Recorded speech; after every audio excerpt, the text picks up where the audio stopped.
Y'all mad that I came out here and did exactly what I said I was gonna do? Y'all mad that there's a new Raw Women's Champion? Well, that's bullshit. I'm mad too. I'm mad I'm not signed yet. I'm mad that I had to take a risk and give up everything that I had. Top spot at a top TV promotion. My house, my time with my son. I literally dropped everything I had and drove 16 hours out here to H-Town just to start all the way at the bottom, all the way over, and prove myself again and again, putting in the work, helping people along the way, all while still traveling and still entertaining those across the world. All for a bunch of people who don't appreciate me. I don't got no friends here, no family, nobody putting a battery in my back. And y'all mad? Y'all mad I got me a dub? I'm sick of this. I'm done proving myself to y'all. This win, that was for me. This is personal. And this title, it ain't going nowhere. Because you might be mad, but none of y'all bad enough to come and take it from me. So be mad, stay mad, it really doesn't matter. Because I ain't going anywhere until it's my banner that's hanging up on that wall. And it's my name y'all remember. Because I'm Hollyhood Haley J, and I don't play.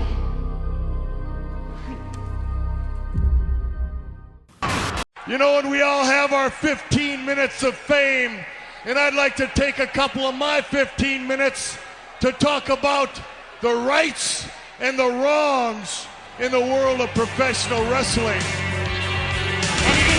WWE Championship. This match is for the ECW World Heavyweight Championship. For the World Heavyweight Championship. The match and new NWA Heavyweight Champion. We appreciate you guys coming out and taking your time to support women's wrestling in America. This match is for the AWA World Heavyweight Wrestling Championship. Hello, ladies and gentlemen. Welcome to the show. And what you just heard there was a repeat promo. I don't do that very often, but it's a repeat promo from one Hollyhood Haley J, not to be confused with HollySwag from WoW. Reason being, well, you know, normally that would be saved for a Talking the Talk segment that's later on in the program. However, because of the undertone of the promo and the context within, I felt like, you know, that might qualify not only just as a promo, but for people that listen to this for the benefit of having WoW news, is probably something that they need to hear. Just to prep themselves, talking to you, those out there that like love WoW and wanted to see it come back, there's a possibility that she might not. Now, I don't know that to be certain, but just judging off of the promo and the fact that she apparently has gone to Reality of Wrestling and that is her current home promotion, I don't know if it would lend itself towards her also dealing with / working WoW. Never mind the fact that Reality of Wrestling is a WWE ID program, so that's going to probably give a little bit more leverage / leeway and probably give her more drive to want to be there. And she's already the Diamonds Division champion, so what else can we say there?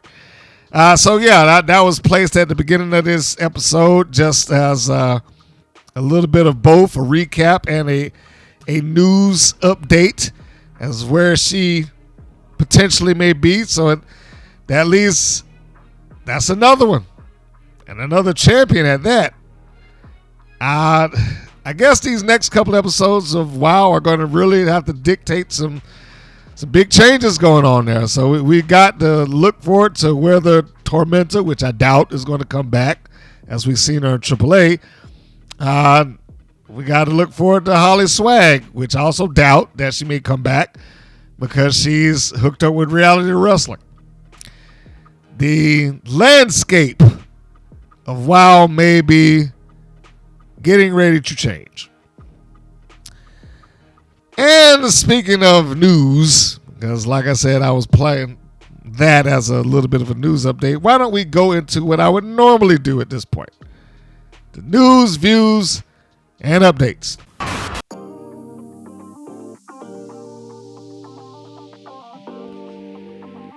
You know, I last week was asking about a particular show that was going to be taking place in the state of Georgia, closer to the Florida end, I believe, but in the state of Georgia, in a town called, what is this place called? Littlewick. Now I've lived here, you know, in the state all my life, and I know I'm not obligated to know every city that's across the state here, but I haven't heard of it, so, you know, this is not some place that I've ever been. However, I have thoughts about going in recent days because of this particular show. Now, what makes this particular show interesting is that there will be wild talent on it. Yes, I couldn't find any of this information. I passed it by, or, you know, it showed up in my feed by the previous podcast that I did, and I couldn't find it again. So I was somewhat searching around to try to get information on this, and for whatever reasons, not going to question why, but for whatever reasons, neither one of the twins had it. But then I remembered one other participant that was in the match, and that is Miss Flex Rated. So I reached out to her, and she pointed me to where the promotion is and the information and, you know, all that cool stuff. And, you know, let's just look forward to it, blah, blah, blah. And when I got the post and I saw it, now I can read it and give full information, at least how they have presented it in their social media. It is share-worthy material now.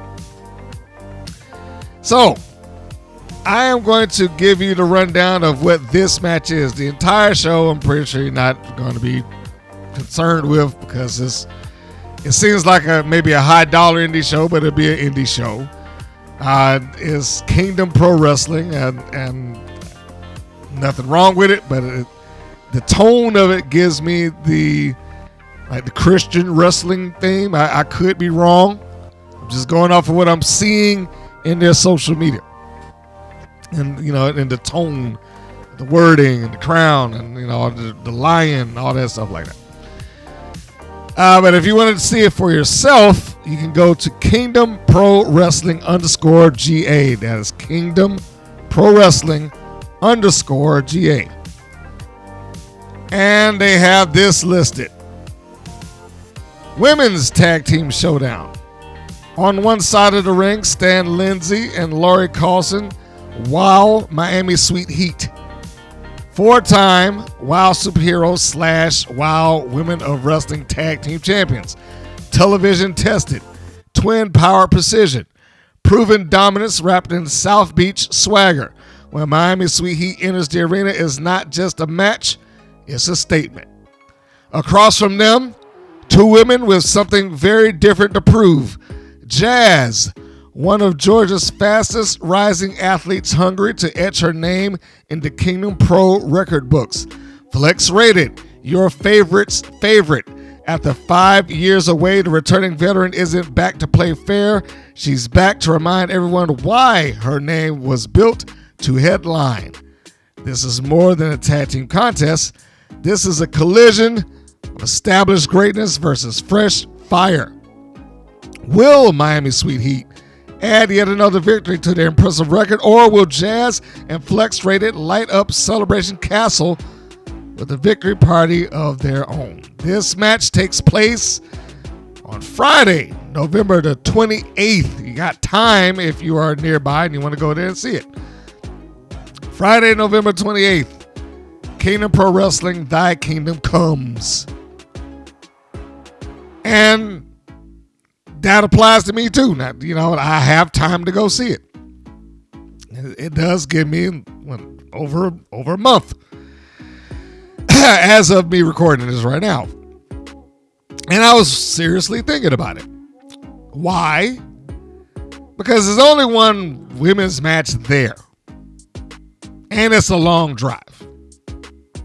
I want to say from where I am, I want to believe it's like over 3 hours. I mean, it's a doable drive, but just boring just driving by yourself 3 hours. Anyhow,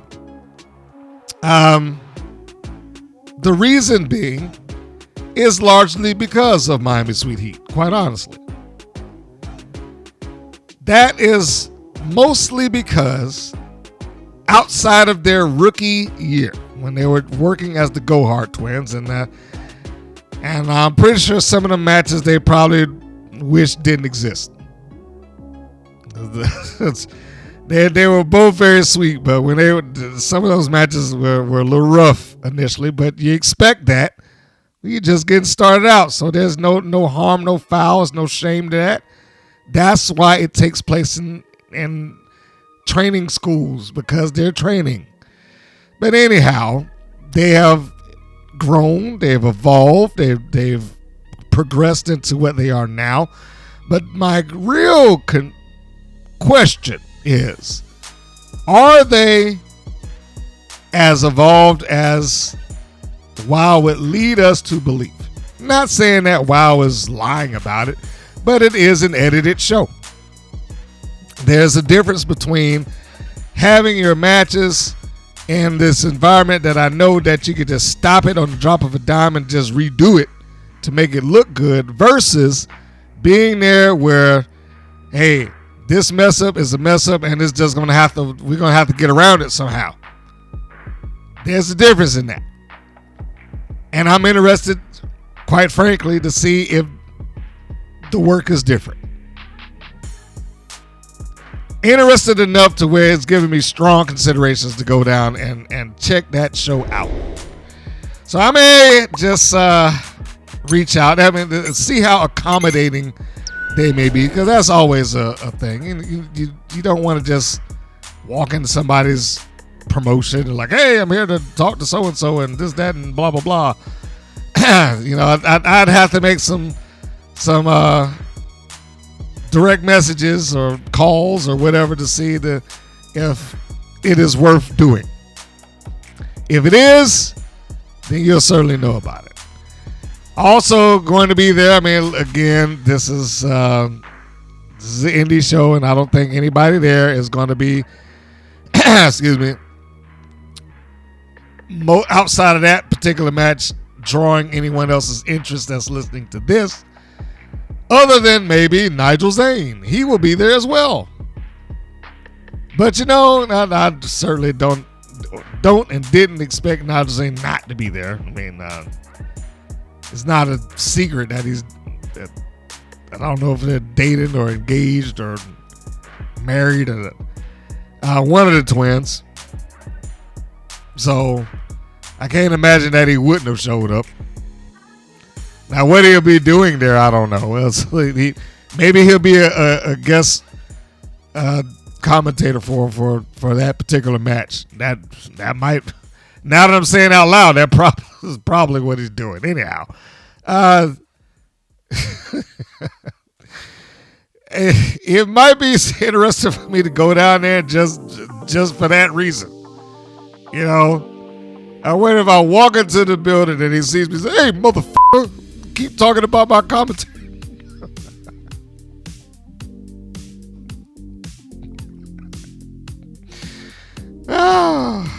Oh, that would be hilarious.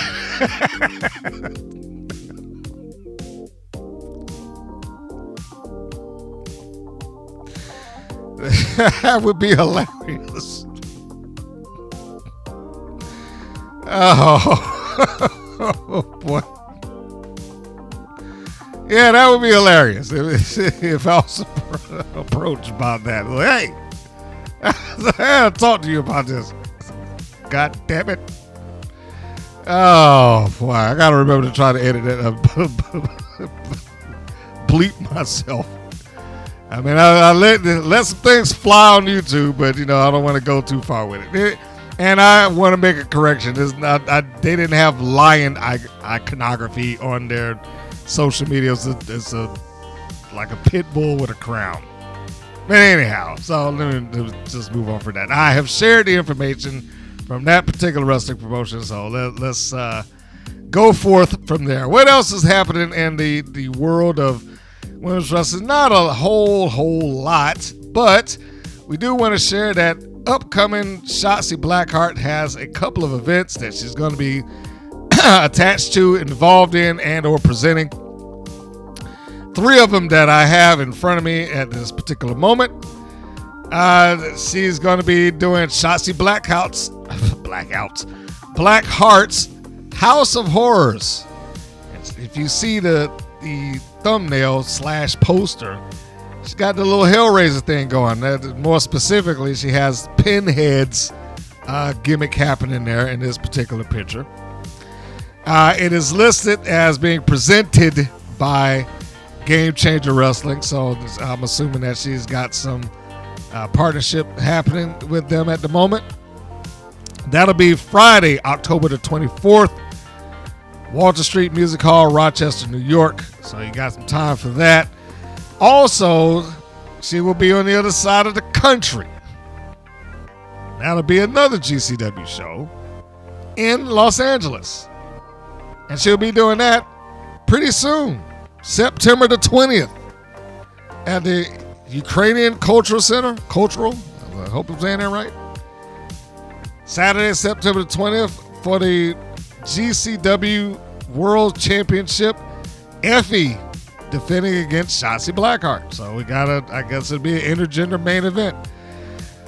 And I'm just going to say right now, I mean, because I'm not the biggest fan of those to begin with. However, just I'm putting this out to the universe. Shotzi, just be careful, because the last time we saw that take place, what was that, alley catch? Damn near turned her foot backwards trying to do those matches. I mean, yeah. I have mixed feelings about Game Changer.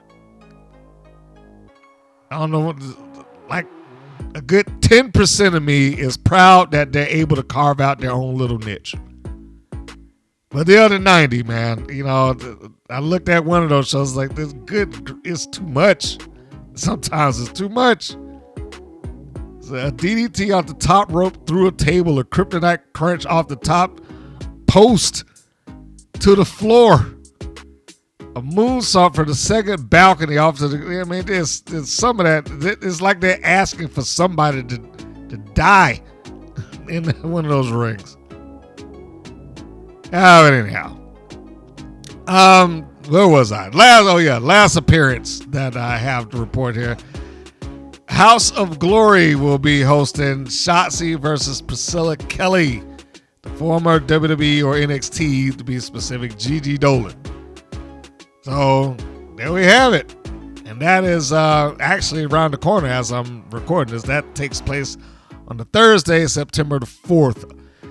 And these things will be available to you if you're not out there on Triller TV Plus.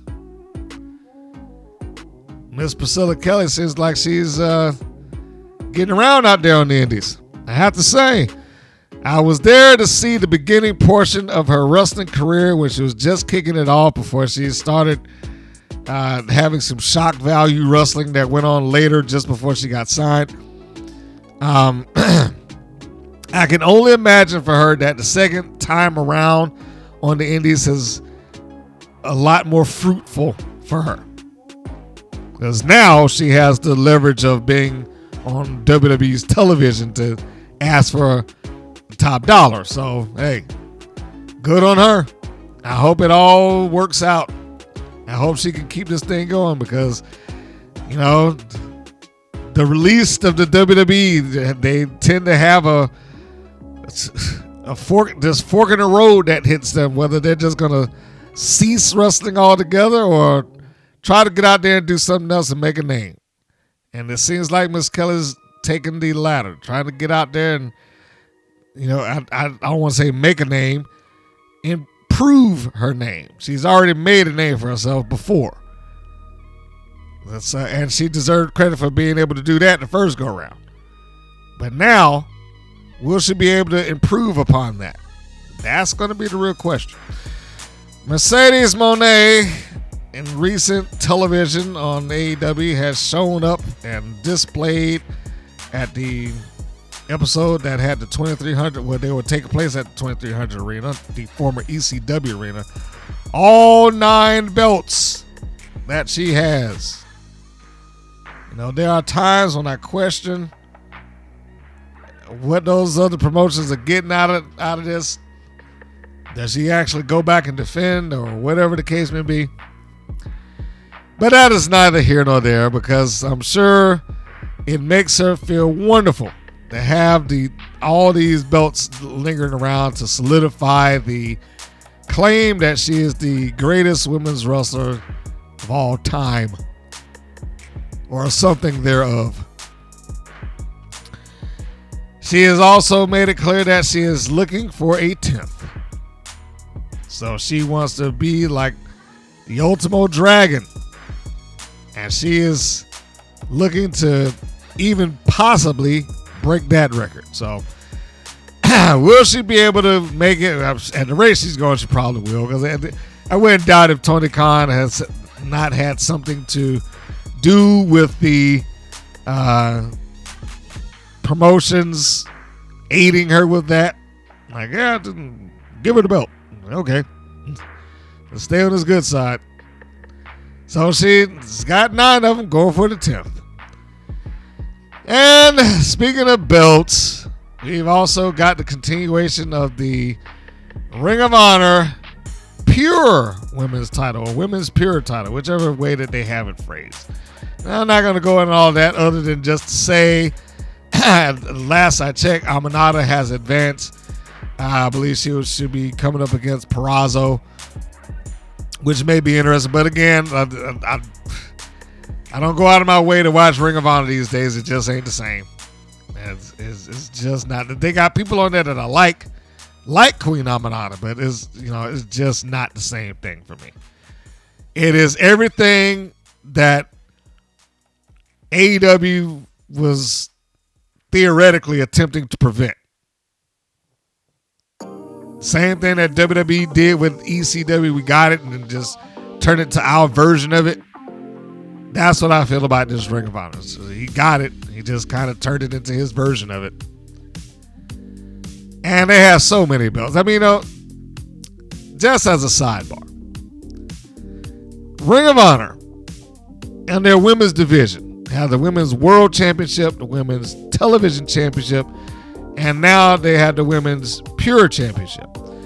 Tony Khan has also publicly admitted that he has belts made for his women's division. Now, whether we know he tends to cross the streams of Ring of Honor and AEW, so I don't know which brand it was necessarily assigned to, but he has belts that are tangible right now for his women's division. And he said the only reason that he has not applied those championships because half his roster went down after the Casino Battle Royal, or his women's roster.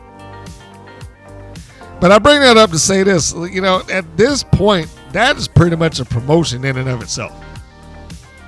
He can legitimately just get an empty warehouse, have it upgraded, set up some cameras in a ring, and have a all women's wrestling promotion right now if he felt like doing it. And just transfer the action of Ring of Honor's women's division into that. A world title, a secondary title, a title underneath that, and tag team belts. I mean, and the roster that he's got more people there than he probably knows what to do with. He's got a lot. And that's just in the women's division. Never mind everybody that's just top to bottom on the Ring of Honor / AEW roster. I'm thinking at this point, he can really dip his toe in the water. I don't know if he has the desire to do it, since he's also said that I'm the only one that's going to write my shows. And he's got enough on his plate, so, that probably isn't very likely. But let's just fantasy book for a second. If he did and allowed somebody else to book it for him, and I shouldn't say fantasy book and just fantasize about having the promotion, because he would have some real top level talent and probably be a strong contender for top women's wrestling promotion in the world within a matter of weeks, just because it's owned by him. Whether that would be good, bad, or indifferent, it would get attention because it's Tony Khan, and it would be Tony Khan expanding his wrestling empire, or attempting to. I mean, in that little universe, I would say, wow, we should hope that would never happen. Because I could see or feel a exodus if that were to take place, just because, hey, look, if they're hiring and they'll take it, I'm there. I do feel like some of them will be that. Then you'll probably just wind up with more, well, let's just hire some actresses and stunt women and teach them how to do it. They won't leave until they get that movie role that they want. But it'd be interesting. I mean, it would legitimately be interesting if they were going to do it. And I just thought about that, and just add this. That's just the Ring of Honor Women's Championships. I didn't even talk about the titles that's on AEW. There's 2 more right there. And plus another 8 if you're going to go with the ones that Mercedes got, but those aren't company property, so we won't talk about that. The TBS title and the world title, look at that. They have enough. They legitimately have enough to get one off the ground. You don't have to have a roster of 60 people. They could, if you really try to do it, you could probably have a roster of like 25 to 30. And rotate some people in and out of there, and he'd be fine. But that's just a fantasy, just a thought. Thought I'd bring it up. Was there anything else here? I gotta check out my notes now. Let's see. I think that is all, other than I am fairly convinced that Tony Khan has just forgotten or not cares about Athena's reign. I only bring it up because she apparently succeeded in her defense, in her latest defense against Mina Shirakawa at Death Before Dishonor. How long is this championship reign? I mean, I guess it's good and good for her, and I'm not willing it to end, but really, how long is this championship reign? It feels like it's been at least 2 or 3 years at this point. I mean, I'm looking this up now, and let's see here. Okay. God, wow. Okay, yeah, 3 years. We're coming up on 3 years. December 10th, 2022. That the Wikipedia has a list as having over 995 days as champion. And that's, all fairness to him, it's not like it's just a running meter of days and no defenses. She has an actual defense list of challengers that have fallen going after their title. It's it's the Bizarro World version of what one of the longest Wild Championship reigns was, like a couple thousand days. Someone was listed longer than that, but it was like maybe one defense in 4 or 5 years. I defended it one time. It's really like the bizarro version of that universe. Oh boy. Well, congratulations to her. I guess she's gonna still be cooking. I still think Tony Khan just does not have that much concern for Ring of Honor or that in general. But it works out for Athena, I guess. So, bravo. All right. Well, that's going to do it for this portion of the news, views, and updates. And I think we can get to the actual Talking the Talk. Even though you heard promo at the beginning of this will be the official part of the show that's Talking the Talk. And once we get through that, my little interlude, we will come back and then we will pick it up on our review of WoW.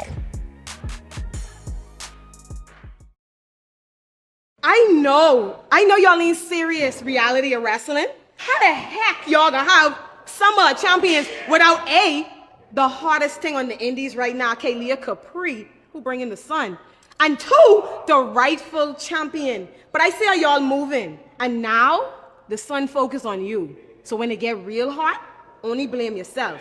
Kaylia Capri, tell you that. Gian, do you mind if I get an interview? Just a quick interview.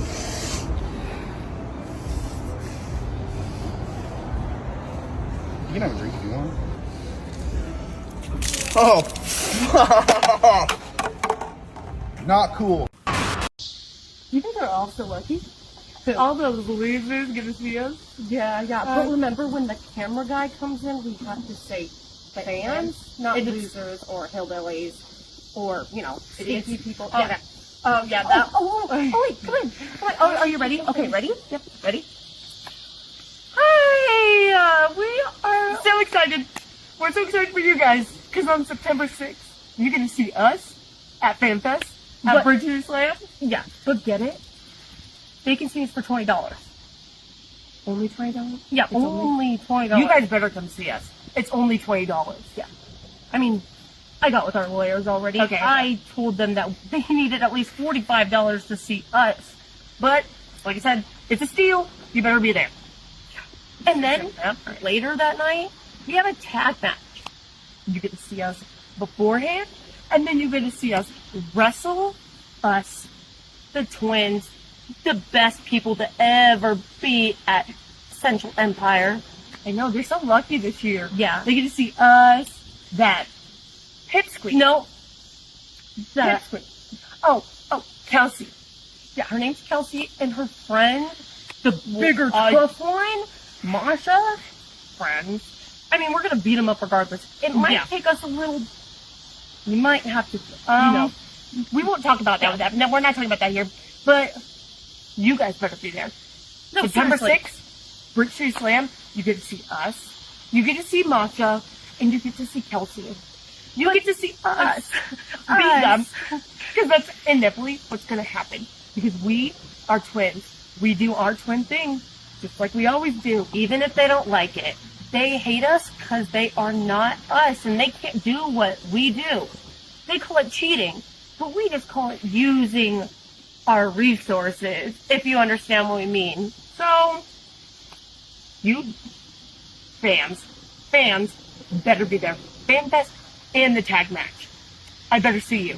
Okay, bye! Bye, we love you!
And we are back.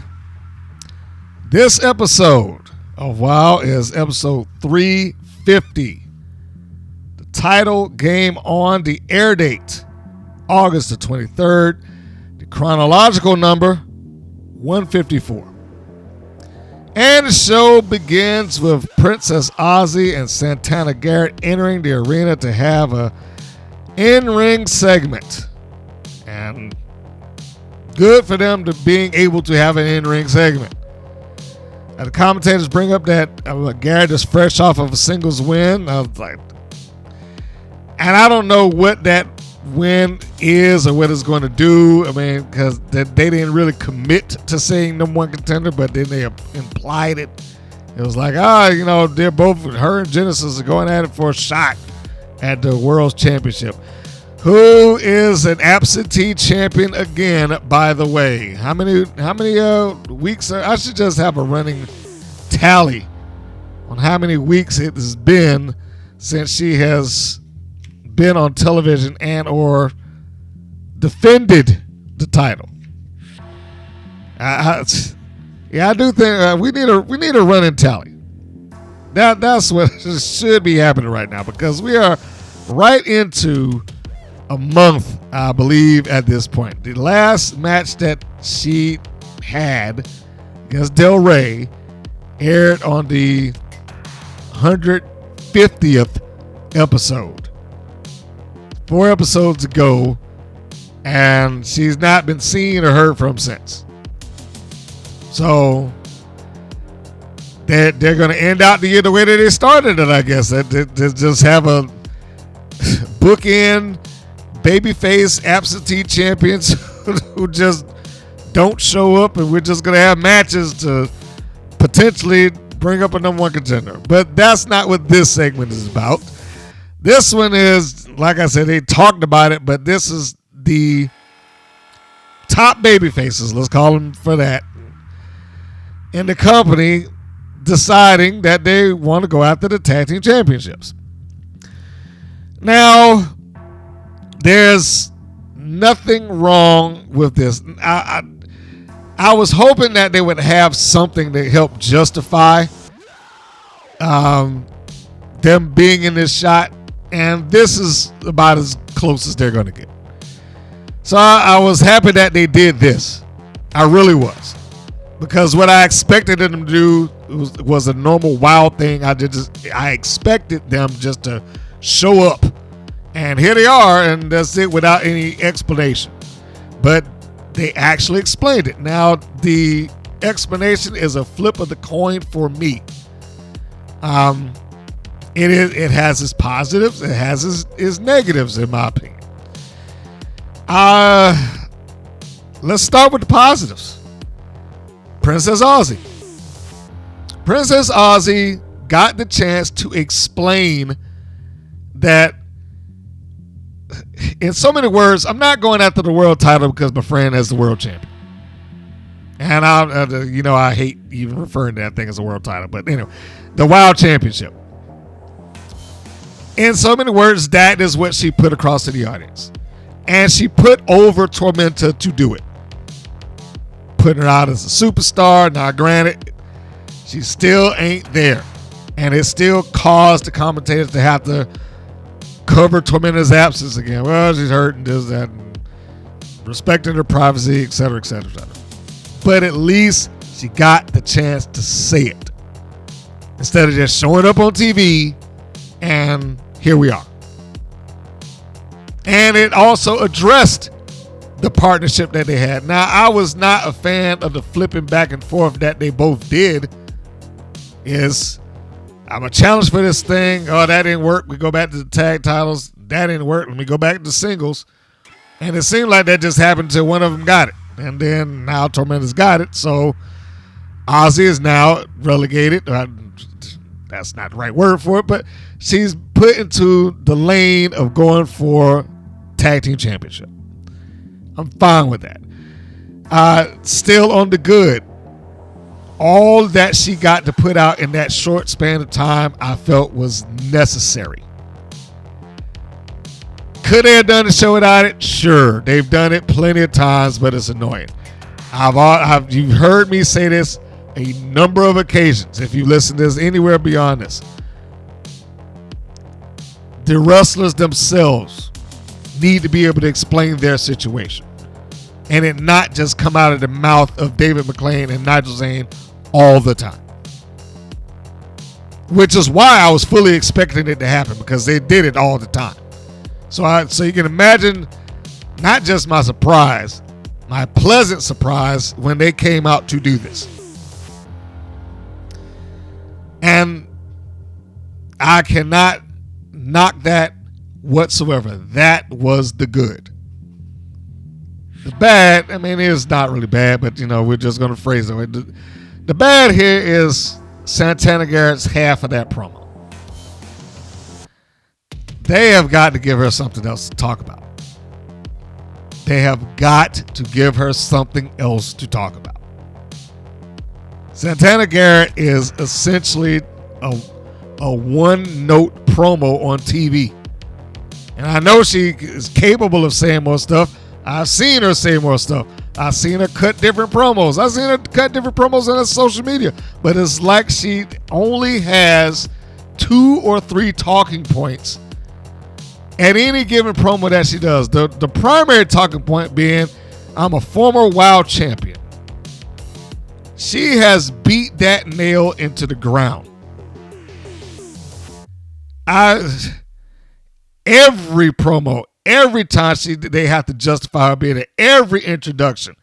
I'm a former Wild champion. Here's your former Wild champion. Santana Garrett's a former. It's all they do with her. The second thing being is her father. It's like these 3 things make up who she is in that show. I'm Santana Garrett. I'm a second generation. They don't even say second generation. Her father's Kenny G, who's unfortunately passed.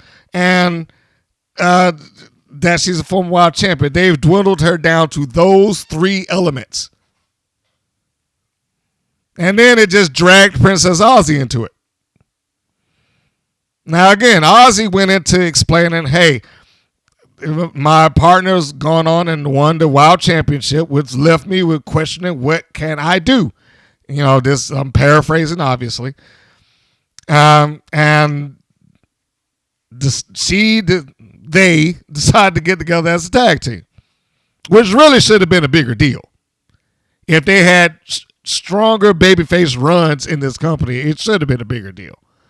Because technically speaking, they are their 2 top babyfaces. This should have been, oh my God, Cody Rhodes and CM Punk are going to tag up for this title. In their universe, it should be like that. But here is just, it's something to be excited about just because they say you should be excited. It's like, oh, it's Princess Aussie and Santana Garrett. But it didn't have the feel of that because neither one of them are presented that way. But getting back to the point of it, Aussie justified her being in this situation with Tormenta. Santana Garrett basically said, well, we got a lot in common because both our partners are off doing other things. Well, we saw what Tormenta was doing. Her partner literally just came back 2 weeks ago and hadn't been seen or heard from since. I don't get the same feeling that Garrett is in the same position as Aussie. Aussie, we clearly saw, I cannot go after, well, she could, really, honest, if they wanted to. But there's an obligation that she has words, and we can see and accept and understand that. Garrett, I mean, I don't even know if we have noted them as even talking. Some people out there may not even know that they're a tag team. I mean, other than that, they look alike.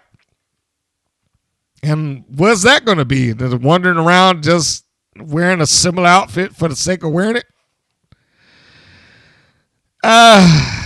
So it's the promo existing there at this portion of the show is great that they have it.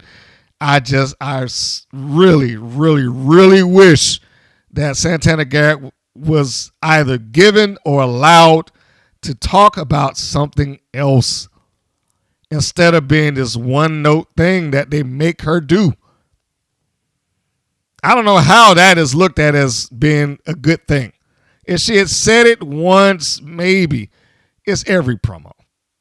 It's every promo. I'm a former Wild champion. And don't forget, guys, I'm a former Wild champion. And remember, I'm a former Wild champion.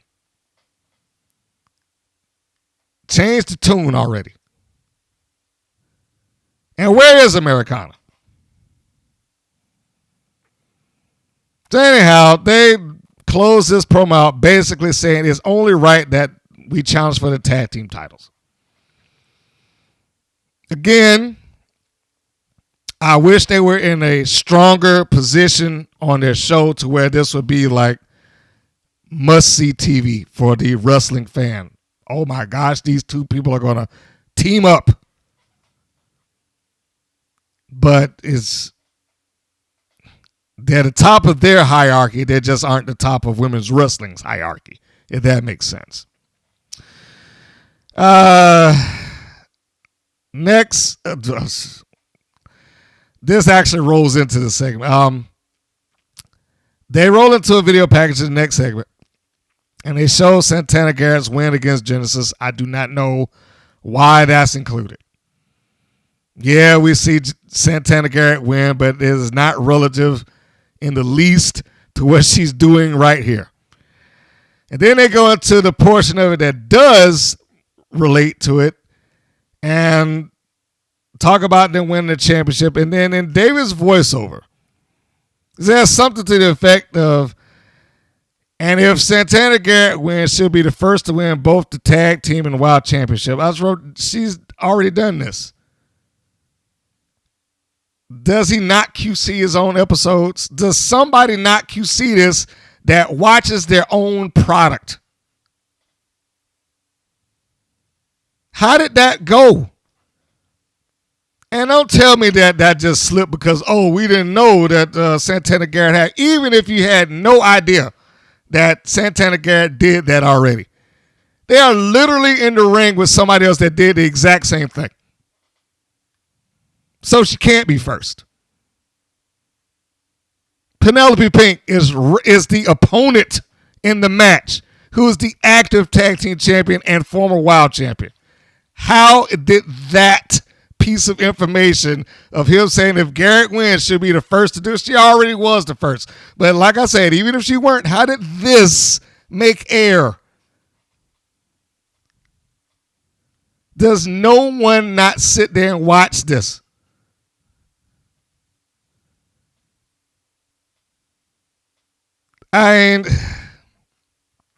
The only good that I can give out of that situation is that if I didn't bring it up to some people would have never known.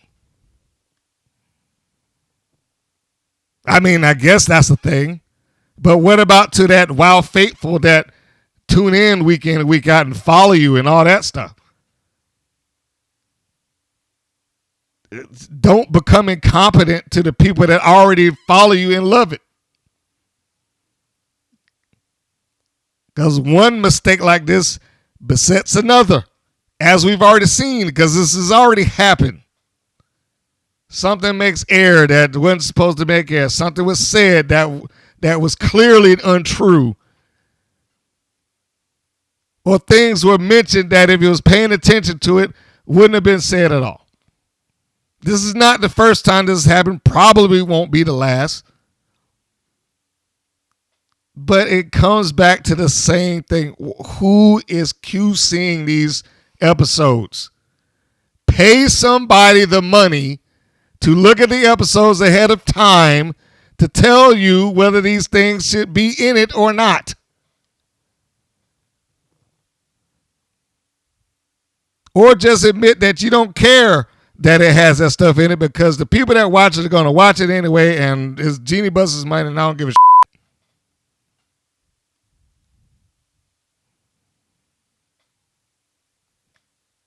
None of that should have been in there. And again, theoretically, it should have been as simple as the editor of this show actually watching the show or having some kind of knowledge about it, or at least having somebody in the room they had some kind of knowledge about it. And that would be sad if Dave McClain actually sitting there in the room and is like, yeah, it's fine.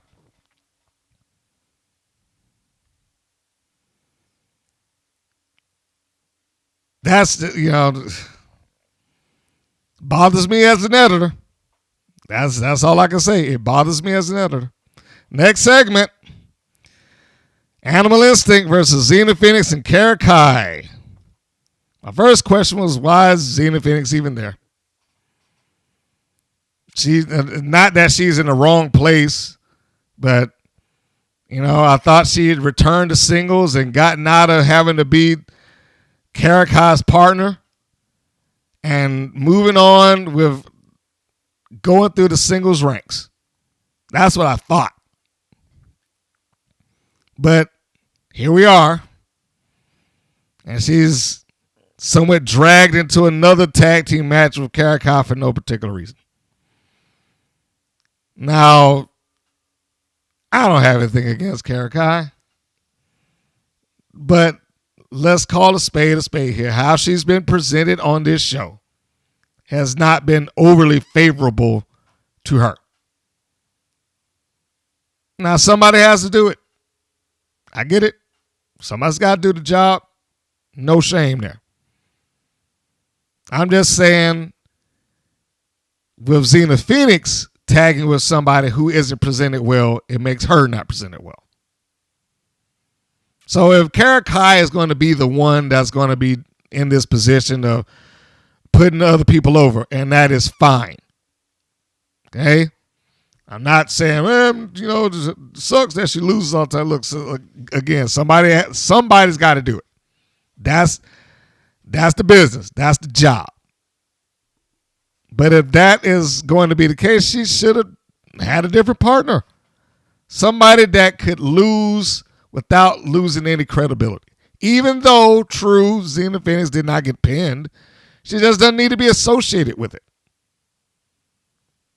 She doesn't need to be associated with that right now. That if they were having any drive to try and make Phoenix look like a bigger deal and separate herself out of that Dojo Defenders, Ashley Blaze, Valentina Dima, if she was trying to get her separated from that, then don't pair her back up with it.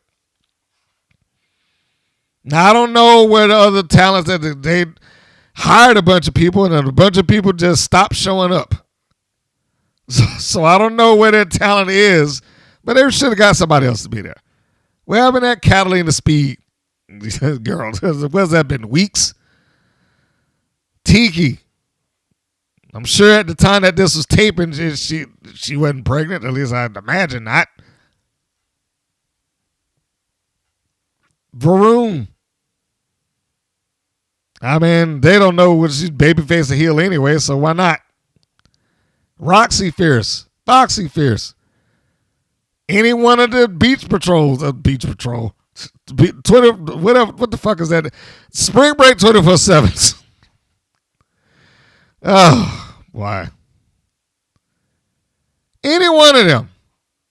Because it's not like they haven't made these hodgepodge teams before. I ain't happy with it and not proud of it, but I just really feel like it should have been somebody else other than Xena Phoenix. If they intend to try to make her stand out, be a star, whatever the case would be, yeah, like I said, I get it. They did not have her get pinned. Great. But I just don't think she should have been it. But there they are. They were going against Animal Instinct. And now if we was listening to the promo that they aired for Animal Instinct versus Phoenix and Kai, you would think that something had already taken place or there was some sort of wrongdoing that Animal Instinct did to them backstage, something like that. That's how it was presented then. How it comes across now is just another match. And another match to facilitate Animal Instinct winning. That's pretty much it. That there ain't no real big shocker here. There's no angle that came from it. There's no storyline, which does make me question why they bothered to use that as the sell to begin with. It just seemed kind of weird, especially when they got another match that would be a more likely thing to use as, hey, tune in to watch this.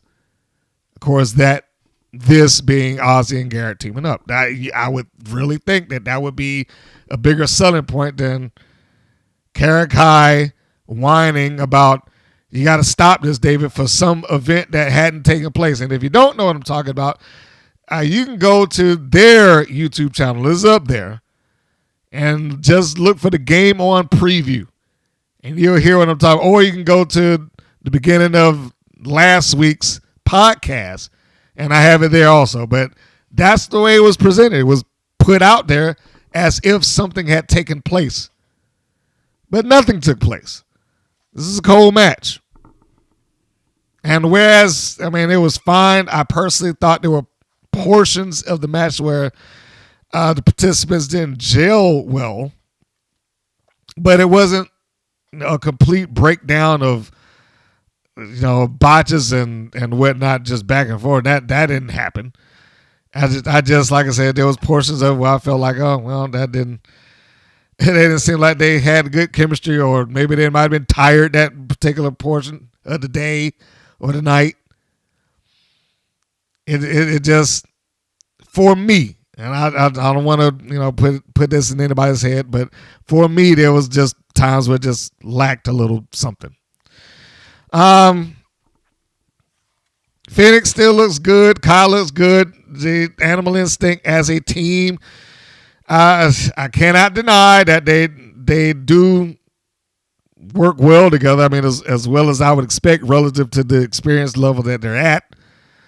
So there's nothing that I can really complain about. But I don't think that it was any sort of big shock of the result that we got. There's still this thing that I wish Animal Instinct would do. Like, it's almost like there are times where they try to be a little too cute for themselves or whatever the case may be. And this is one of those not meshing well moments, or, maybe it's the timing, but that full turnaround for a leg drop that Jinx tried on Phoenix. And the tag that followed that, it was kind of flat. It didn't have anything to it. She missed the leg drop, and Phoenix is crawling over there, but Jinx is standing right on top of her, kicking her, and Phoenix just kept going, and she just tagged, and that was it. I was like, but then when she's up on the apron, she immediately stopped selling and put her hand right back out to start tagging, and tag me in. So I didn't get that. And then they did the same thing that a lot of the tag teams do. They'll just run over there, and the person standing around will just be standing around and not pay attention about who's coming to kick me in the face or whatever. And that's what happened here. After all of what I just described, Kai got the tag. She came in. Animal Instinct cut her off. Kai's just cut her off as she was getting ready to go for a finish. Phoenix gets knocked off the apron. They set her up for the pause for effect. She gets hit, and Phoenix just stands reaching her arm out while her friend and tag team partner is knocked out. So that, doesn't do much for the state of her as a partner. Collins knocks her off. Jinx gets the pin, and then that's it. Like I said, it's nothing wrong with or bad about the match. It just was promoted like it's something that it wasn't. And it had little moments like that in it where, like I said, I felt like this just doesn't work. Particularly that whole leg drop spot and the tag. All of that together, it just didn't work. At least not for me. And then at the beginning, Xena Phoenix has this which way did she go moment. I guess I felt like it exposed experience. Because it just, I get that they're all relatively new. Maybe a combined experience of them with equal 2 months, considering how this is taped. But it doesn't look good on TV because the camera catches everything. Just like it caught that thing at the end of the match, it caught that, and it just made it look stupid. There was nothing else that they could do to accommodate that particular duck and dodge, aside from having Xena Phoenix stand there looking around like, wow, she just disappeared. Where did she go? I mean, she literally just rolled right past her to the left, and it never occurred to her to turn around, right? But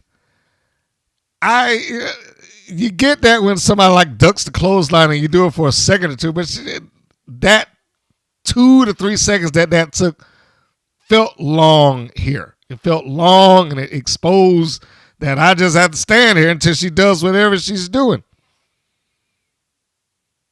But it, like I said, it don't look good on TV. I'm just saying. And I know that the WoW fans, the WoW faithful will say that this was an amazing match, like they say everything's an amazing match. But if I had anything that I could say, hey, I'm on the outside looking in, and I wish you would pay attention or try to adjust this, it's things like that. And I know that might be a question of time, and it might just be a question of, hey, maybe we need to find another way to get there. It's another one of those moments where I feel like some of the WoW talent are asked to be better than what they are versus their experience. They both, move and execute well and all that stuff. Phoenix, I thought if they were going to work on her as some sort of project, might get somewhere. She probably needs to be sent to a couple of different promotions and let her get some time in and really hone that in-ring experience that she probably needs sorely. But if they did that, maybe they get something out of her. Maybe she could be converted into a star for them. I doubt it, but maybe she could. But anyway, all in all, the match, like I said, the match is fine. It just, it has this little picadillos that bothered me. Next segment is the feature for the return of Tatevik the Gamer, and that they will show an episode of, in their words, a classic match of Tatevik versus Jungle Grrrl. All right, so this situation, I don't want to even say just the match.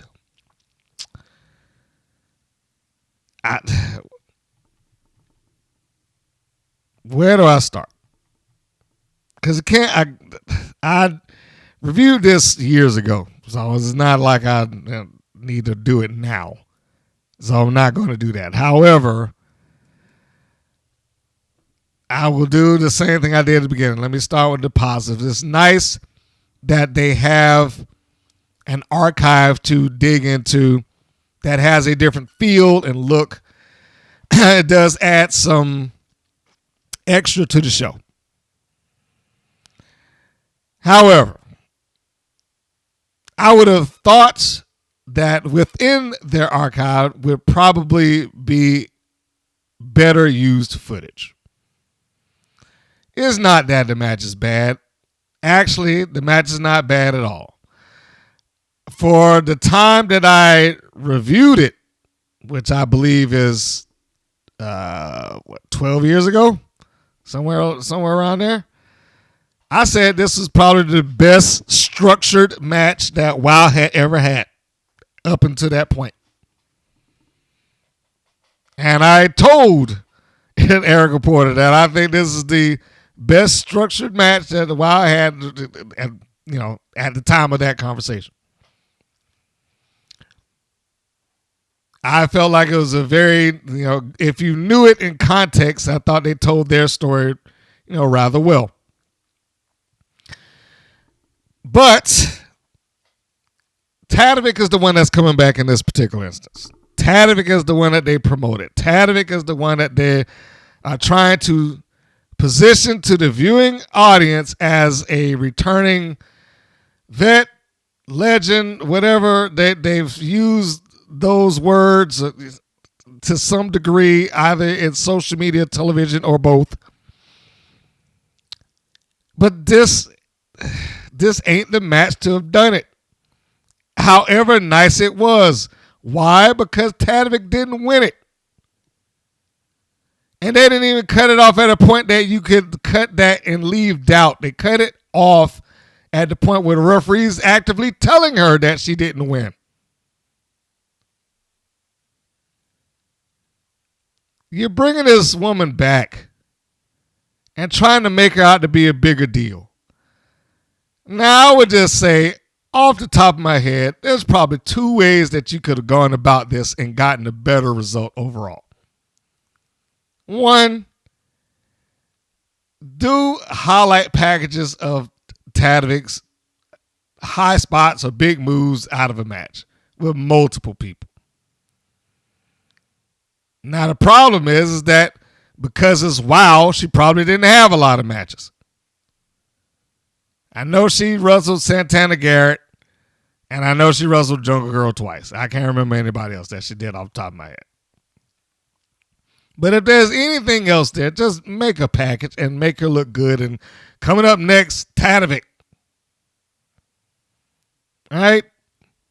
Or if you're going to use a match that she wins. That way you don't have to try to cut it off and leave it in doubt. Or better yet, if you're just going to use portions of this match, get to the portion where Tatevik does something impressive and cut it there.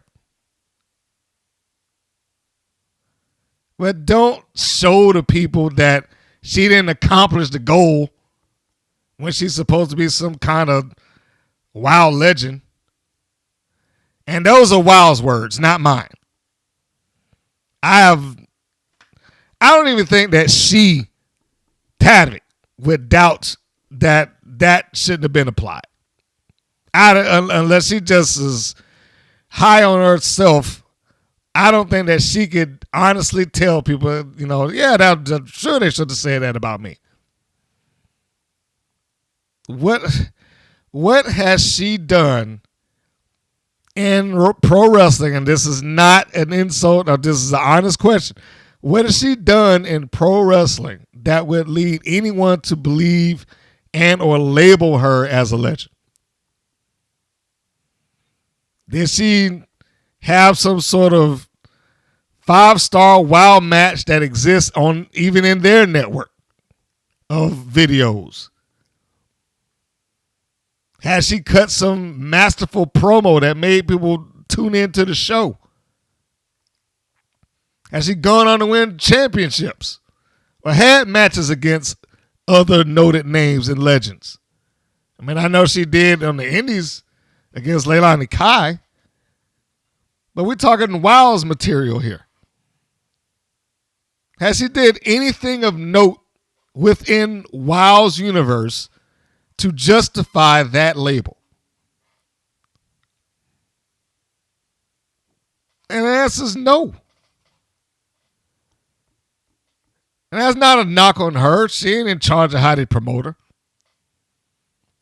But seriously, I feel like I say these things with WoW every couple of months, if not weeks. Because I know I've said this before. Your company promotion commentators should be a trusted voice. And it gets to a point where their voices just are not trusted. I can say the same thing that I always say. Yeah, it's going to be trust for the WoW faithful. It will be there. But for people that exist outside of that bubble and they try to tune into this and they watch it or something along those lines, and they start to get the impression that you don't know what they're talking about, or they're just BSing me for every piece of information that they give, they might not want to watch anymore. It's just been another reason outside of continuity and already looking at them like, okay, this is cartoonish, or they're not experienced or not good. WoW already has enough obstacles and hurdles to jump.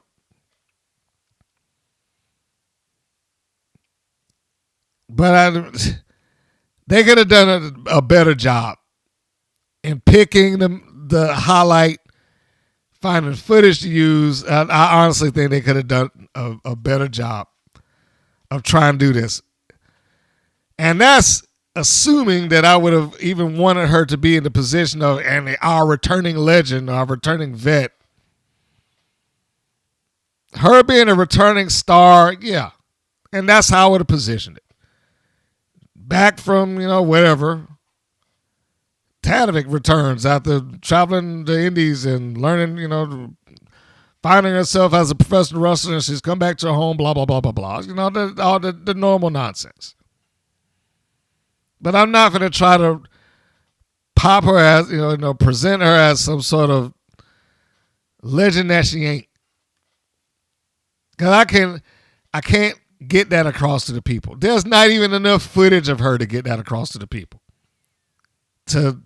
For anybody to look at her as a legend. If they go try looking for matches with her right now, and I'm talking wild matches because she's got other ones out there at this point, but if they try to go looking for wild matches of her right now, what are they going to find, like 2 or 3? Is that a legendary career?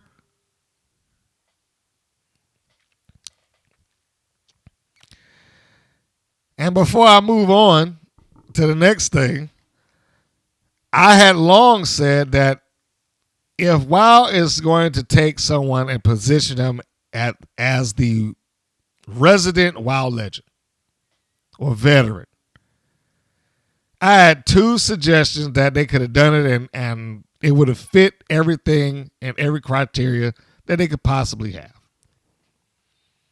Jungle Grrrl, because with her, they could pass her off as a legend.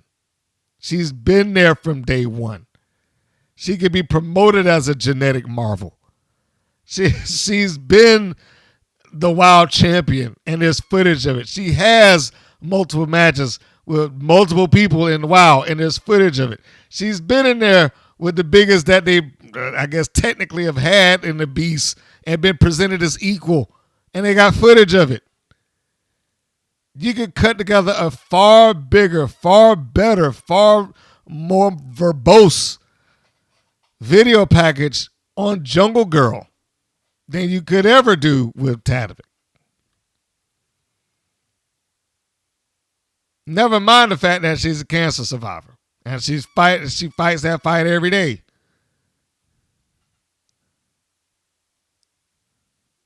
I mean, how much more uplifting do you need? And then you got Kalaki. They've ruined that. That ship sailed. But she could have been presented as the resident legend. She has experience outside. She's been in the wrestling business, pretty much, the last 20 years? She was in a family of wrestlers. I think her late husband and her daughter. There's footage of her out on the Indies all over the place. She could have been in that spot. They just chose to have her come in and get beaten up. But then we get to where we are. But I'm saying those 2, and you probably could toss in Big Rig Betty, but but being Big Rig Betty doesn't really lend itself to the legend. But she's got the length of career is what I was getting at with her. But those 2, Jungle Grrrl and I would have preferred Tracy Taylor as her name rather than Kalaki, but whatever. Either way, it could have been presented in a legendary position for the company. Somebody that didn't have to do matches all that often, but be there and have some extra appeal to them. Special thing to see. Next segment, we got the We Are Wild spot. I wrote this needs to be updated. Assume someone is seeing this for the first time. Because there are multiple spots within those that highlight, or I should say within their show, that highlight several different champions.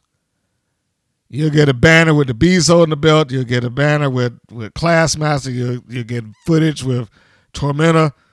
In fact, you got footage with Classmaster holding the belt. I mean, it's their show, but those things need to be updated. I would not be airing banners featuring old rosters if I could help it. And they've had weeks. Next segment is the recap of Jungle Grrrl and Tatevik the Gamer. This is, like I said, several years old. The match ends with Tatevik getting up on the ropes, having thought that she defeated Jungle Grrrl in the German suplex, which makes more sense if you saw how the match ended previously, because that's how they ended in controversy then.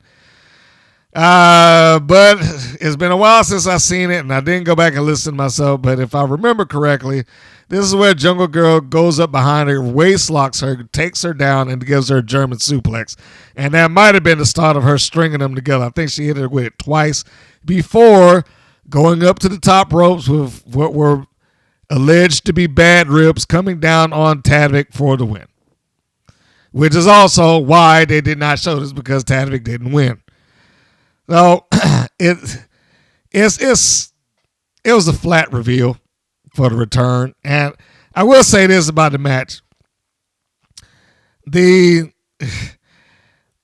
match that I watched when I saw that again for the first time in over a decade, it made me miss the Stephen Dickie McLean combination.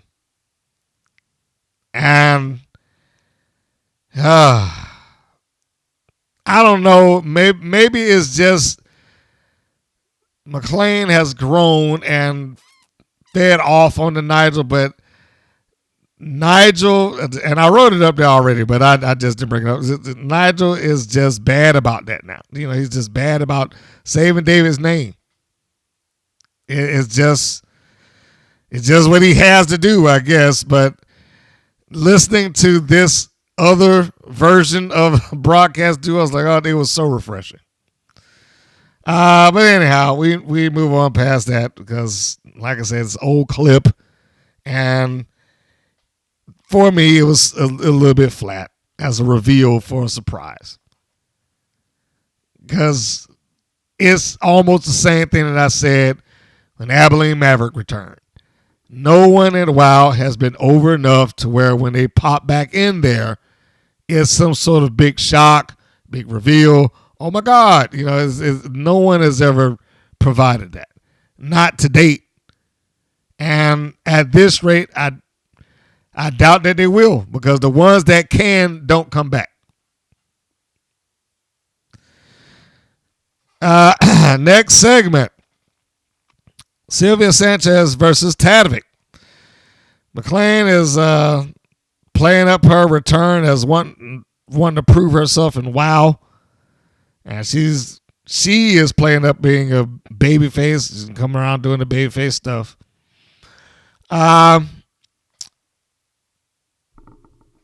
This is a fine match. We have to give some credit to Miss Sanchez. My dear sweet Sylvia Sanchez. Somehow she's been placed as, I guess, the roadblock in WoW. But, she plays the heel very well. I love her for that. I don't know what went off in her mind, because if you'd have looked at her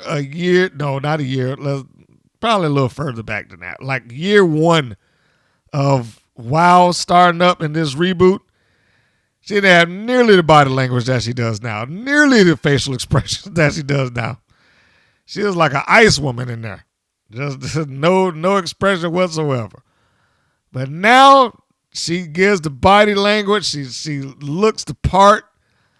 I mean, I've grown to adore my Sanchez. But aside from Miss Sanchez being there and me enjoying the match with her in it, like I said, McLean tries to play this up as Tatevik wanted to make a return to wow, I guess the top of the women's wrestling hierarchy, and she's got to prove herself here. She comes out with a different look than what we saw previously. If you had seen her in OVW and AEW, I would say in the last 5 or 6 months, you would know that she has this look also. The one thing that we got different in those locations here is that David seems to be insistent on referring to her as Tatevik the Gamer still. I personally do not feel like it matches her any longer. Yes, she plays the games, but it's not like she comes out there doing anything game related or has game inspired music or game inspired trunks or tights or there's almost nothing there that really pushes that video game narrative. It was pushing it slightly when she was there the first time, but I don't get any of that off of her now. I don't like that. Those vibes are just not there. I don't see any of that. She comes off more like just a wrestler. I mean, I don't know if that's a bad thing for them, but she comes off like just a wrestler, like she stepped out of the Matrix or something. But the video game thing, the gamer deal, yeah, and again, I get that she plays games, but it's not like they're showing footage of her doing that or or anything along those lines. That just it's just a name here. I don't know if he should push her retaining that title as much. I think she'd be fine just as she's been elsewhere. She's been Tatevik. And I think she'd be fine even here just as Tatevik. It's not like, well, I got to have something that I can own so that when I do my, video game license deal, I'll get the money for it. I don't know if it's that important to have ownership over the name like that. Tatevik was almost an over-the-top babyface, too. She just came out there just smiling and shaking hands all the way around. I'm not sure if I've seen anybody do that in WoW. At any given point. Not just now. I mean, like, even way back in, like, their initial phases. I guess she could be the first. Without having to go through the entirety of the match, Sanchez is presented as a veteran and a roadblock to her advancement. She bumped pretty hard for her, like the hip toss, the arm drag, the kick. I'm pretty sure it would have liked to have had that come closer to the head, but she caught it on the shoulder and took a big bump for her. I mean, Sanchez is looking good. So is Tatevik. This is another one of those matches that Sanchez looks like she's like, I'm going to make sure that people know that I could have got out of this, God damn it. This is like the maybe third time that she's done it. Like, I mean, at the 3. It's masterful timing. Masterful. So anyhow, just at the end of the match, Tatevik gets a roll up out of what looked like a kick going to her head. All right? But it turns into an Oklahoma roll. She rolls through, and it looks like it's in there pretty good. The referee's right in position, drops down, and is 1, 2, and as that hand comes down at 3, she is rolling. I mean, it's like split second time. I mean, when I tell you it is masterful timing of that kick out, it is masterful timing. Well, I mean, how could this not lead to something? I know I should be talking about Tatevik, but I'm just thinking, how could this not lead to something? Because it's happened at least 2 or 3 times where it's like right at the 3 and she's out. And she gets, hey, I wasn't down. And like, is this going to lead her suing the place? Like, hey, y'all been cheating me? Oh, it's a shame that Sophia Lopez is no longer a heel. Although, I do remember them looking for an actress to play the part of some new lawyer. So I don't know if that's actually gone through or not. But yeah, I mean, that was just a thought as I was going through the notes, and she's just amazing with me like that. But I enjoyed this, even though Sanchez controlled a fair portion of the match. I do believe that Tatevik did get some nice offense in. Like I said, Sanchez bumped around for pretty good with the hip toss, the arm drag, the little would-be enziguri. Sanchez got a really good sidewalk slam in on Tatevik. I mean, she looked like she just almost drilled that thing into the mat. It was a pop in that execution. But and my opinions of Tatevik between yesteryear and now are of course changed. Much better. She wasn't terrible then, but I know at this point that she's got the opportunity to get some more experience out there, and I'm sure she can feel the difference. And being in, well, I see it wasn't really competitive in the AEW thing. That was more like a squash. That was against Harley Cameron, if I remember correctly. But she got a little bit more time in like OVW. Wrestling alongside J-Rod, who was Nikki Nashville there, and against Haley J. Entertaining match. Next segment is the top tier feud recap. Shows top tier bullying Daisy Lane, and it addresses the previous interactions before this promo. Then we go to an in-ring segment with Monsters in Metal. They come out for their promo, and Zayn brings up how close they were to winning. This is another one of those moments where I really wish I had a heel commentator to like dig into that, because in my mind, it's like close don't mean anything. Close didn't get them to win, and only losers talk about how close they were. You need somebody in there for that. It'd have been nice. But Lane cuts a promo on Coach Campanelli, and how with the second that her 2 other members of Top Tier, Crush and Glitter, let her down one too many times, the coach will drop them like a bad habit or whatever. Which I am not mad at the promo. I only wish that there was a better history of Pep Riley for that to hold more weight.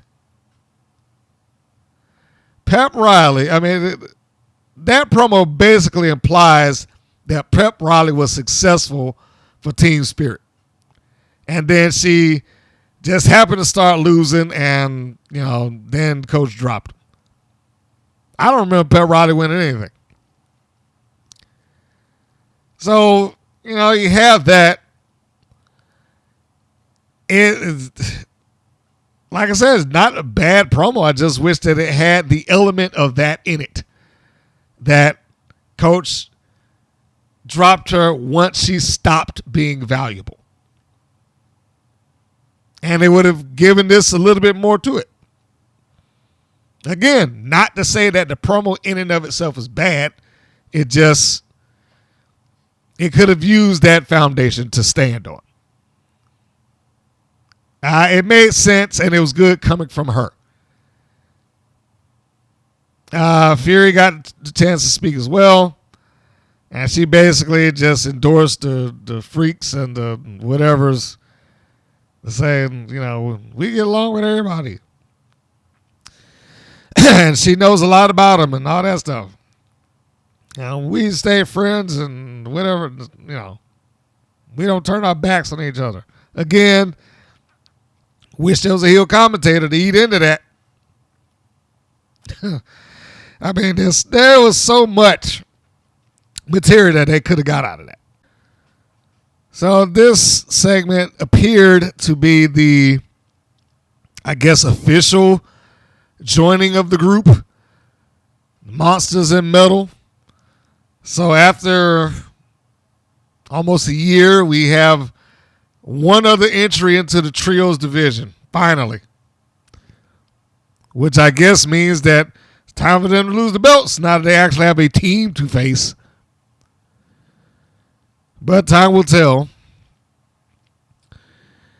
Next segment.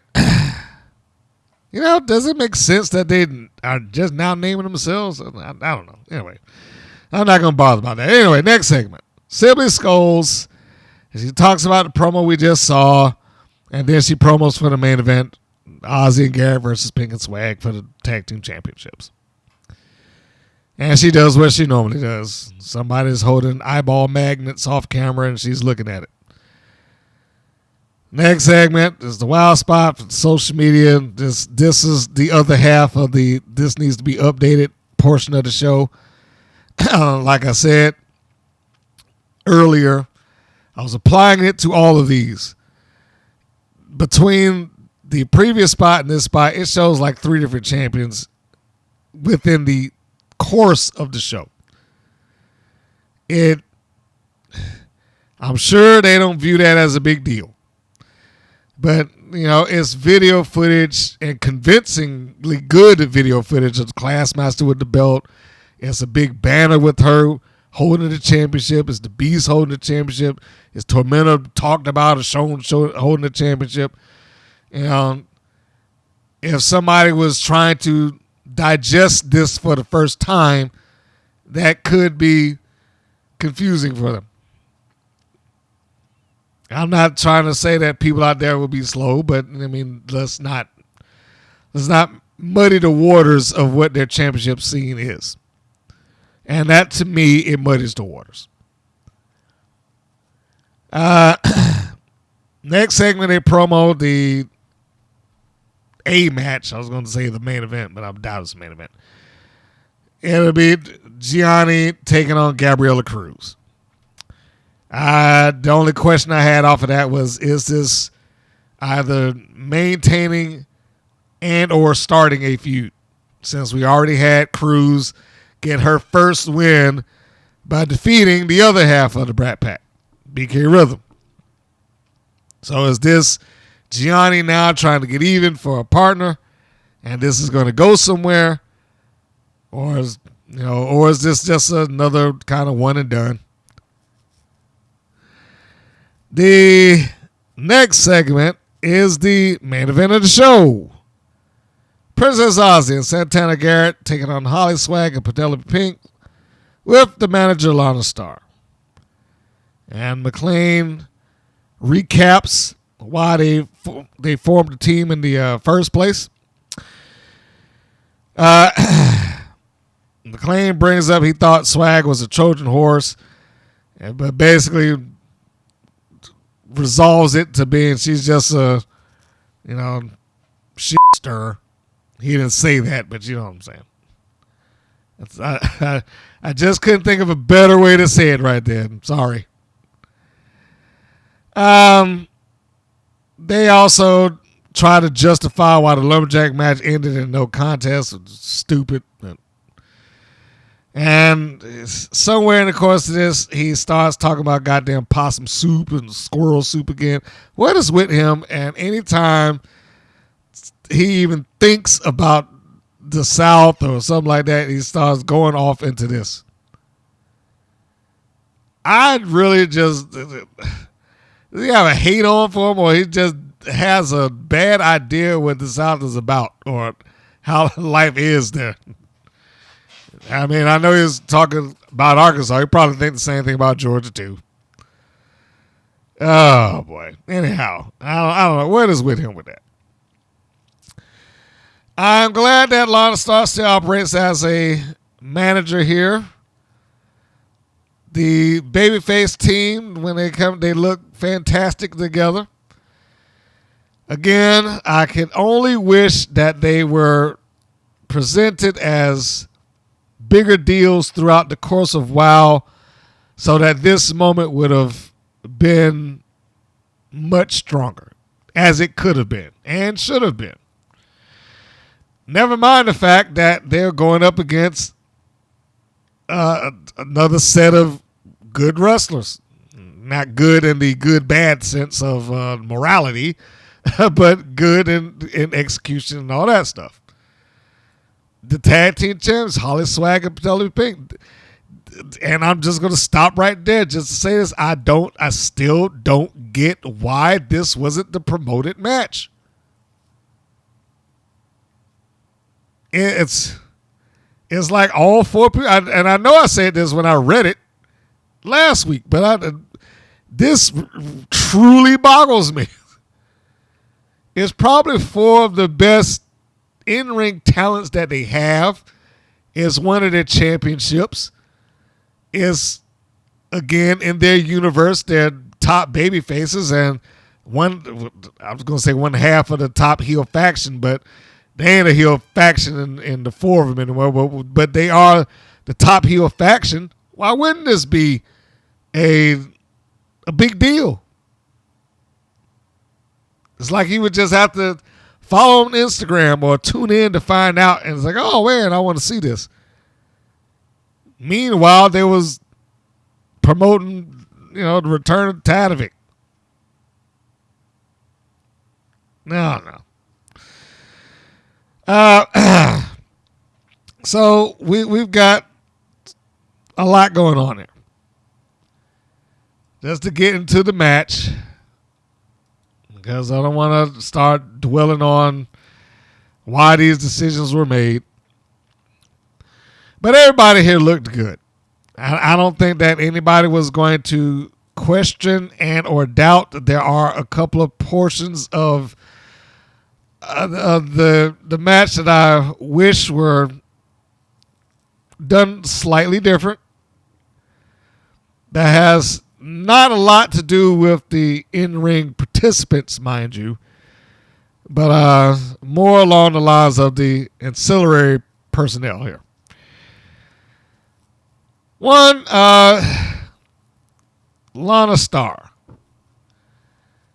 I love that she is, again, I brought this up at the beginning because it's true. I love that she still, participates as a manager in the manager should.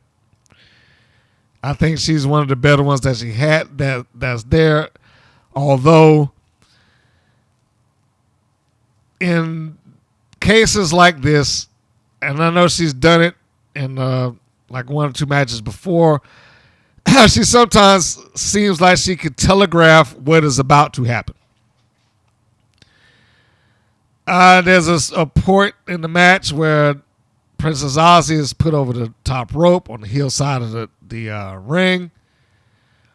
And it's like Lana was there a little bit early to be standing there. And now she did come over like when Aussie got pushed over the top and she lands and she starts walking over. So it wasn't like she was there waiting when this thing took place. But she then was there waiting for the thing to take place. Like she had to walk over there to do it, but then she had to stand and wait for, the next spot to take place there. So, I think I would have preferred if she had come in just a little later, but maybe she had the timing of it off. I don't know. But I appreciate the effort.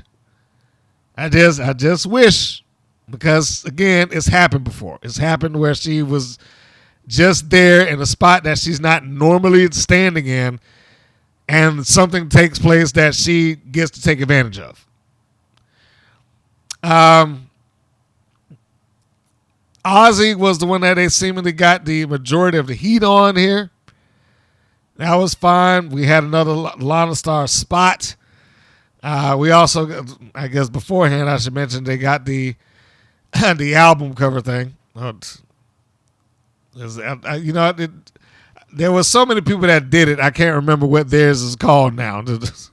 I don't think the album cover was the name of theirs, but there was like 3 different people that was doing the heels sit on the back of the baby face and pose for the camera deal, which I've said on multiple occasions that should just be one. Let somebody else do it and leave it at that. You don't need every heel doing the same thing. And at this point, Fury is a babyface, so you don't need a babyface and heels doing it. Because I'm relatively sure she's probably going to do it again. Let's get to the end of the match, where we have Garrett. She gets the hot tag coming off of Ozzy getting beaten up. But this then leads to some point where all 4 participants get to come into the ring and do their thing, following a hitch and ditch and a tiger suplex, and Penelope, it was like a roaring elbow, but Pink had to hit Princess Aussie in the back of the head. There's too many P's. She had to hit Princess Aussie in the back of the head because she didn't turn around in time, but she kept the thing going so good. Meanwhile, you got Garrett, who's trying to get to the top rope, and this is where Lana Star was trying to prevent that. And by grabbing Santana Garrett's foot, for whatever reason, she let go at one point, and then she had to start up again. And I didn't really understand that, because at that point, why didn't Garrett just get up to the top? She literally let go of her foot. And I was like, I like Lana, but I don't know if that one was one of her better spots there that didn't quite work out the way that I would have liked it to work out. Again, especially with it being on camera. It just, it pretty much shows the almost like, what are we doing next? It almost shows that in her face. But then we get to the end and the finish. I am also not sure how I feel about this, because look, I know the heel team was not going to lose. I walked into that feeling like the heel team is not going to lose this thing. But I also, as stated earlier, looked at Ozzy and Garrett as 2 of their top baby faces. They shouldn't be losing either.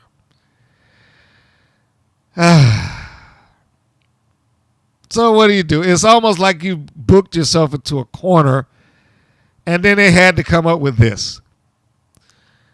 So rather than the babyface team winning or coming out strong or something along those lines, they are pretty much prevented from getting over on the heels, as Santana Garrett was held on to by Lana Star while Princess Aussie was being dealt with. Garrett is then at the mercy of Pink and Swag, who both give her, well, they call it the V trigger on here. I mean, that's generally associated with the Bucks, but whatever. So they pop Santana Garrett, and she goes down with seemingly no sign to survive, and Miami Sweet Heat come running out to beat up on the heel team. And let's start with the finish. I think I would have liked for them to leave a little stronger than what they were. But again, they booked them into a corner. And the reason I would want to see that is because Garrett and Ozzy always come up short. Which is why I said it's part of the reason they're not perceived as bigger deals, and this is the the biggest of our wrestling hierarchy finally getting together because of this. This is not a first time thing. They tend to be in this situation a lot where they just come up short. And I don't know if they have a lot of undercard to feed them or something like that, but they also don't succeed in most of the tasks that they're going after. Right? Between the two of them, multiple number one contender wins, multiple title shots, and it's just been one reason or another, they don't get it. They have to succeed at something. And they need to have something that they could do that will get them some credibility without necessarily turning the championship over. And this is one of those cases. Like, if let's say they were going for a trophy instead of the tag titles, maybe they could have gotten that, but they fail too much at getting whatever championship that they're trying to get. And not just fail, I mean, they pretty much get beaten. We don't really get to see they won, but they didn't win a championship deal like the count out or the DQ or something like that. I mean, the no contest has been bastardized to death, so I certainly don't want to suggest that. But they just, they didn't need another one of these.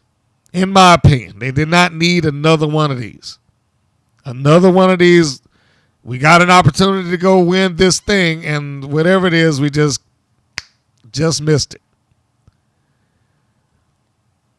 HollySwag and Penelope Pink have, I don't know if they've pinned anybody since they've been the tag team champions. They look good in the ring. And I know that they've pinned people. I just don't know I don't recall if they've done it since they've been the tag team champions. Because they've been locked into going against Miami Sweet Heat. And we know how all those matches have ended. It's a shame, maybe they should have borrowed the thing that they used for top tier here and just made this a non-title match so that you could get a definitive winner, opposed to another non-finish finish. Because I don't know who it helps. It does forward the story of Swag and Pink versus Miami Sweet Heat, but how many more steps in that direction do we need to go? They've done that repeatedly. Then another fight. If anything was coming out of this of any note, I mean, Aussie and Garrett could have gotten a non-title win and at least stood strong at the end of the day. Opposed to main events that deliver right up until it doesn't. And then Miami Sweet Heat get to come out, and I am not advocating. Let me just say this now. I am not advocating for anybody to go in the ring and start beating each other senseless. But just for the sake of the camera, I really wish they had better working shots. I really do wish that they had better. It just doesn't come off well on the screen to see them look like that, where they look like they're barely tapping each other. And that's largely out of the Miami Sweet Heat side. I'm sorry. Because I've seen, especially HollySwag, I've seen her, she's trying, she's whipping her body into it and trying to get as close to your head as possible. I mean, unless, you got forearms in the way. But, yeah, I just, when I saw this, I just really was like, I I just feel bad that those two just cannot seem to get any sort of direction going. And I know that's not from lack of trying. But when I just sat and thought about the match, like, I don't know who this helped. The concept of the main event was fine. I just don't know who it helped. Who did it help to have this match? It wasn't talked about beforehand, so you can't say that, well, we did it for the rating. We already got HollySwag and Pink established as hating Miami Sweet Heat and vice versa, so I don't know if that was some sort of shocking moment. And Aussie and Garrett pretty much needed to be saved. So it certainly didn't help them.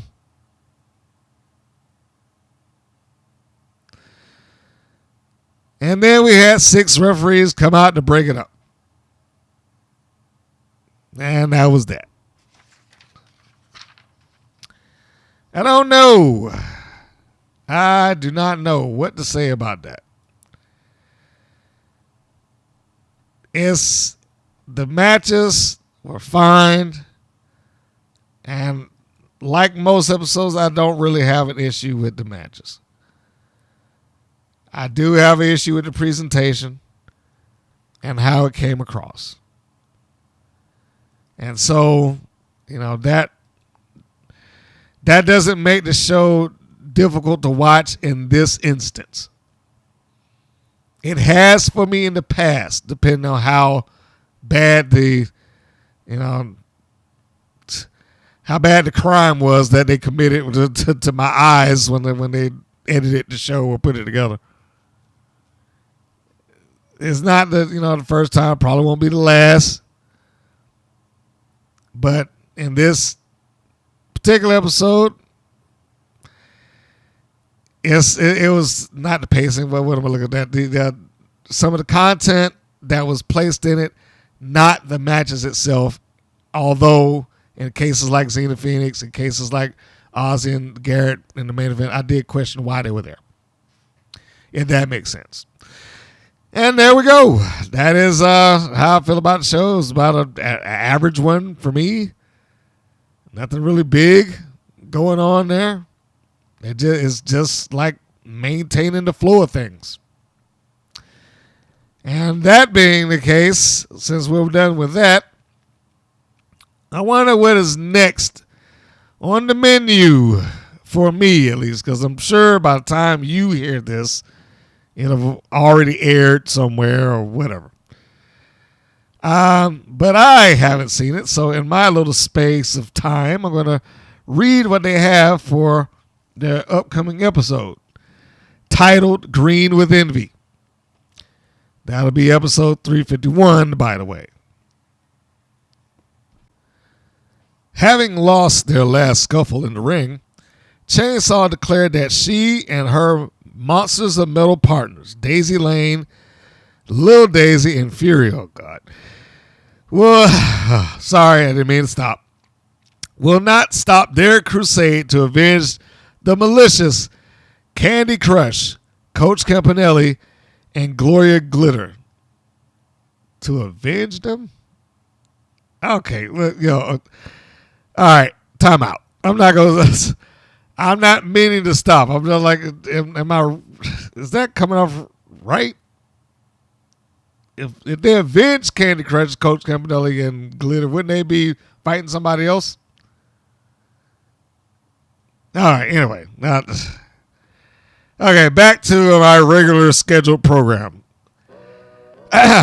Although this is a non-title match, Chainsaw and her motley crew are determined to prove that they can and will conquer. The Alliance, BK Rhythm, Reina Del Rey, and Adriana Gambino escort their girl Gigi Gianni into a match with Rainforest resident Gabrielle Cruz, who has been making a name for herself on the WoW roster. Reduce, reuse, recycle, and repeat seems to be the theme for Scout Parker and Sprout Greens. They have another rematch in the ring with Jesse Jones and Big Rick Betty, who have not yet managed to defeat the outdoorsy superheroes inside the squared circle. Okay, well, I already start talking about it in the midst of reading it because the Avenge thing threw me off. Sorry about that. So we got a non-title match. If there ever was a time for them to win and win clean, I would imagine it's now. If they can't win at this point, then just drop it. I'm not interested in seeing them lose multiple times until they finally just win out of the clear blue. All of them are coming to ringside. That'd be a shock. That's the alliance coming out with Gigi Gianni against I don't know what the Rainforest resident is supposed to mean. You know, all right. Does she live in the rainforest? Maybe she does. I don't know. And she's apparently Cruz is making a name for herself on the roster with that one win that she got over BK Rhythm. And I'm guessing Cruz is going to win this. The environmentalists and Big Rigs and Bourbon.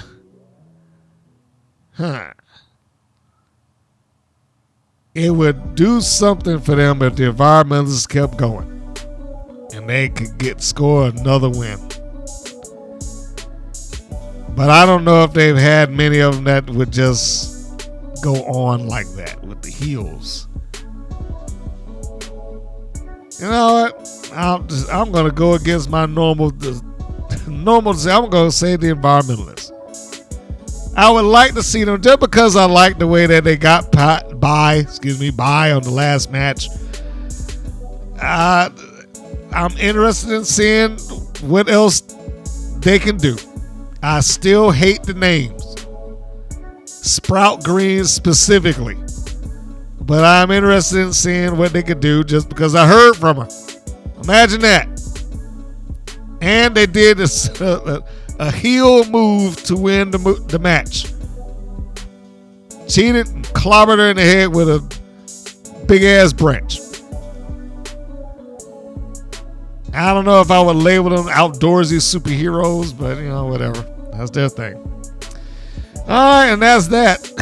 I think we've covered enough ground here to encompass this entire show. I mean, I've been doing a lot of them lately, and sometimes it's getting harder to watch WoW. And I don't just mean that in the context of how good or bad it is. I mean, it's getting hard. It's literally getting harder to watch WoW just because it's not here. But anyway, I'll get around that as best I can, as long as I can for this podcast. You motivate me, and I appreciate you for it. If you are listening to this on any sort of podcast outlet, because we are available on greater podcast outlet everywhere, do the podcast things. You know, leave a rating. It helps. And speaking of doing those type of things, YouTube.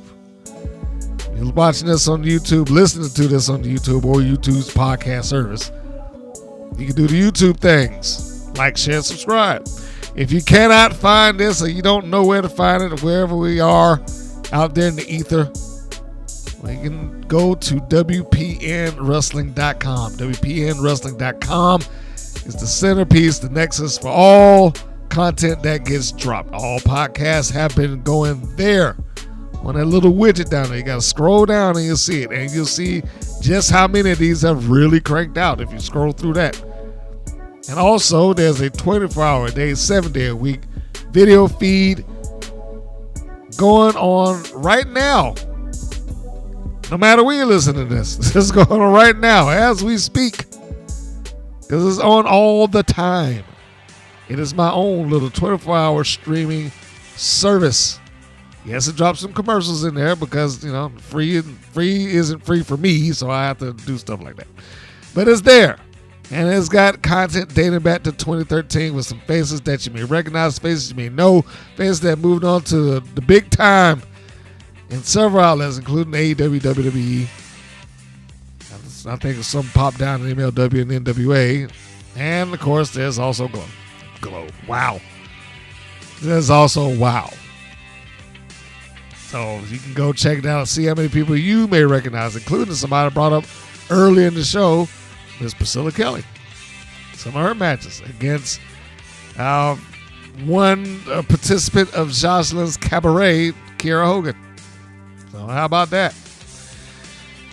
And with that, folks, I will wrap this thing up because we got more stuff to crank out. I finally did get an interview with somebody that was really willing to spill the beans about how her time was at WoW, and hopefully I can get this put together and ready to roll so you all can hear it and I can unveil who it is.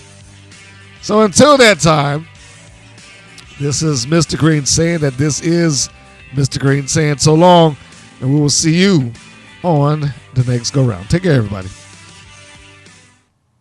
Thank you for listening to the WPN's Rights and Wrongs of Pro Wrestling. If you have questions or comments, please contact us via our Facebook or our YouTube channel at the Women's Pro Wrestling Network. If you're new to the WPN, feel free to subscribe to our channel and like our page. We appreciate your support. Thank you again for listening.